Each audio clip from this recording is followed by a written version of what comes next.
નમસ્કાર મિત્રો, આજના પહેલા અપડેટ આવી રહ્યા છે કે જે પણ શિક્ષકો નવી પેન્શન યોજનામાંથી જૂની પેન્શન યોજનામાં તેમને લાભ મળવા પાત્ર થયો છે તેવા 2005 પહેલાના જે પણ કર્મચારીઓની નિમણૂક થઈ છે તેમને હવે કપાત કેટલી કરવી, જીપીએફમાં હવે કેટલી કપાત કરવી પડશે તેની સ્પષ્ટતા કરતો નગર પ્રાથમિક શિક્ષણ સમિતિ સુરતથી એક પરિપત્ર સામે આવ્યો છે જે તમે જોઈ શકો છો, જેમાં મુખ્યત્વે જણાવવામાં આવેલું છે કે ઓક્ટોબર 2025 પેડ નવેમ્બર 2025 થી તેઓના બેઝિક પ્લસ ડીએના 10% અને વધુમાં વધુ વાર્ષિક 5 લાખની મર્યાદામાં જીપીએફ કપાત કરવાની રહેશે અને આ કપાત રાઉન્ડ ફિગરમાં એટલે કે 3000, 5000, 10000 કે અન્ય મુજબ જ લખવાની રહેશે અને માર્ચ 2026 સુધી તેમાં કોઈ ફેરફાર કરવાનો રહેશે નહીં અને તેઓની સીપીએફ કપાત બંધ કરવાની રહેશે, જેની ખાસ નોંધ લેવાની છે.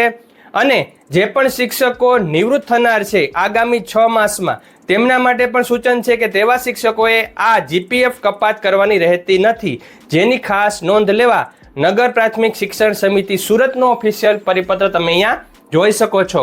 હવે આપણે ઓપીએસની વાત કરી જ રહ્યા છીએ તો ગાંધીનગરથી એક પરિપત્ર સામે આવ્યો છે જે તમે જોઈ શકો છો, જેમાં વિષય છે જૂની પેન્શન યોજના અંતર્ગત દરખાસ્ત મોકલી આપવા બાબત. તારીખ 9/10/2025 નો પરિપત્ર અહીંયા તમે જોઈ શકો છો અને જેમાં એક વેબસાઇટ આપવામાં આવેલી છે કે dpe.gujarat.government.in પર જિલ્લા અને નગર શિક્ષણ સમિતિ વાઇઝ કેમ્પની તારીખ જાહેર કરવામાં આવેલી હતી અને કેમ્પનું આયોજન કરવામાં આવેલું હતું. તેમાં જે દરખાસ્તોની નિયમાનુસાર ચકાસણી કરતા મંજૂર થયેલ દરખાસ્તના હુકમ કરવામાં આવેલ છે જે એ વેબસાઇટ ઉપર મૂકવામાં આવેલ છે તે ખાસ નોંધ લેવા જણાવવામાં આવેલું છે.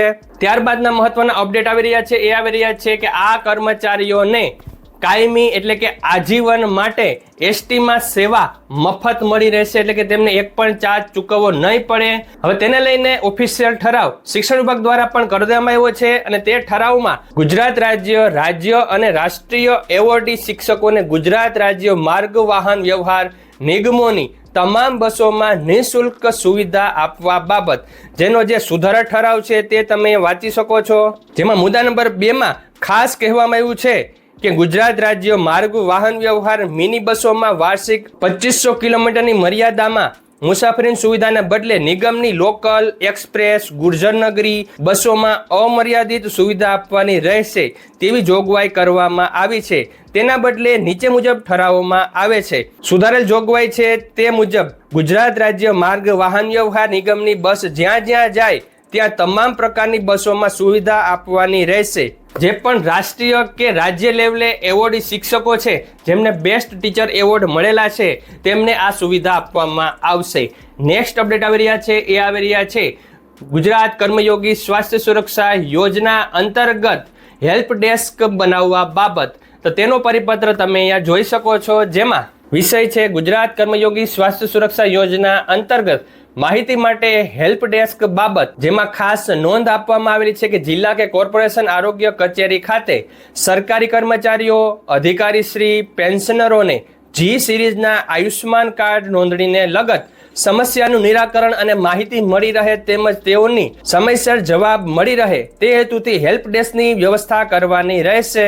તેઓ આરોગ્ય, તબીબી સેવાઓ અને તબીબી શિક્ષણ ગાંધીનગરનો ઓફિશિયલ પરિપત્ર તમે અહીંયા જોઈ શકો છો.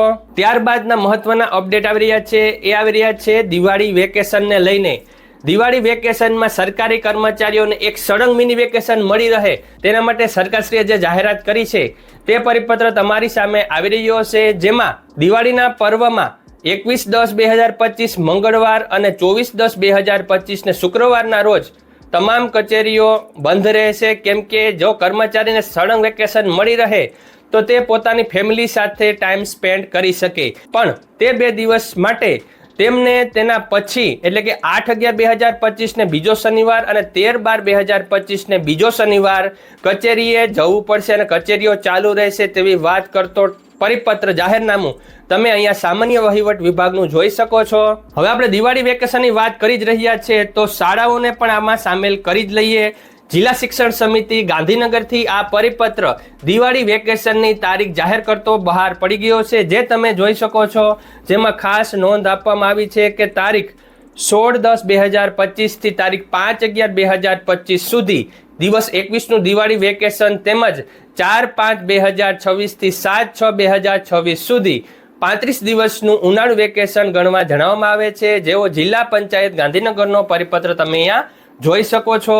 ત્યારબાદના મહત્વના અપડેટ આવી રહ્યા છે એ નવનિયુક્ત વિદ્યા સહાયકો માટે ટ્રેનિંગ બાબત આવી રહ્યા છે. હા મિત્રો, તેમને એક ખાસ ટ્રેનિંગ આપવામાં આવશે. તેમાં તમે જોઈ શકો છો કે lesson planning, content presentation skill, resource materials and technology, questioning skill અને એસેસમેન્ટ સ્કિલનો સમાવેશ થાય છે, જેમનો અસરકારક ઉપયોગ માટે શિક્ષકો સજ્જ અને તે માટેની તાલીમ, જેમાં જિલ્લા કક્ષાએ એમટી તાલીમનું આયોજન થશે, જેમાં ધોરણ 3 થી 5ના નવનિયુક્ત શિક્ષકો માટે અને ધોરણ 9 થી 10ના નવનિયુક્ત શિક્ષકો માટે તાલીમનું આયોજન કરવામાં આવેલું છે. તેમજ નવનિયુક્ત શિક્ષકો માટે એમટીની તાલીમ પસંદગી બાબતની સૂચનાઓ પણ અહીં આપવામાં આવેલી છે, જે તાલીમ શાખા જીસીઆરટી ગાંધીનગરનો પરિપત્ર તમે અહીંયા જોઈ શકો છો.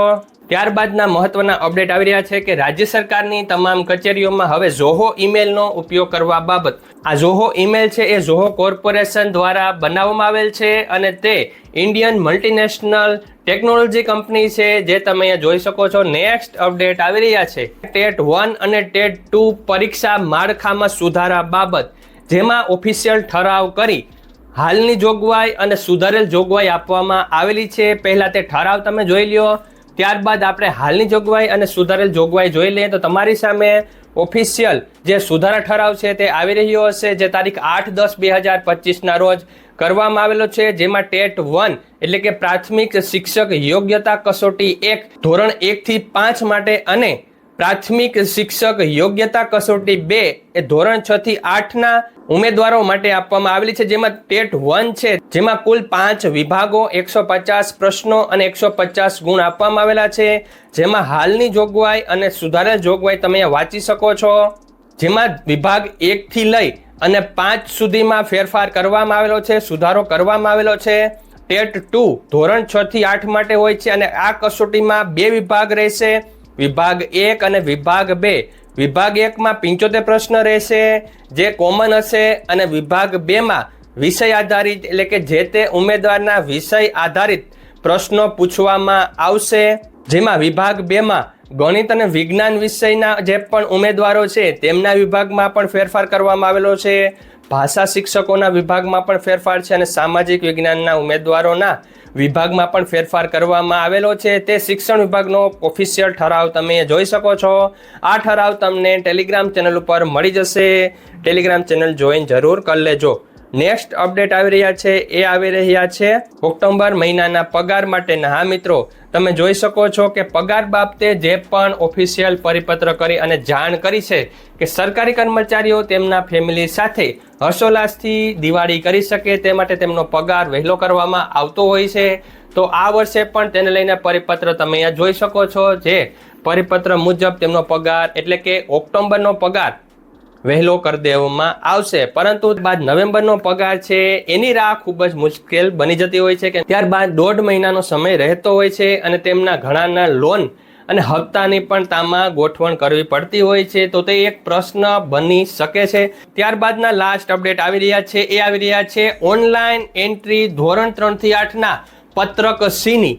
હા મિત્રો, પત્રક સીની ઓનલાઈન એન્ટ્રીને લઈને ઓફિશિયલ પત્રક PDF સામે આવ્યું છે, જે તમે અહીંયા જોઈ શકો છો કે કઈ રીતે આપણે એન્ટ્રી કરવી ક્ષમતા ટેબમાં, સ્વિફ્ટ ચેટ એપ્લિકેશનમાં.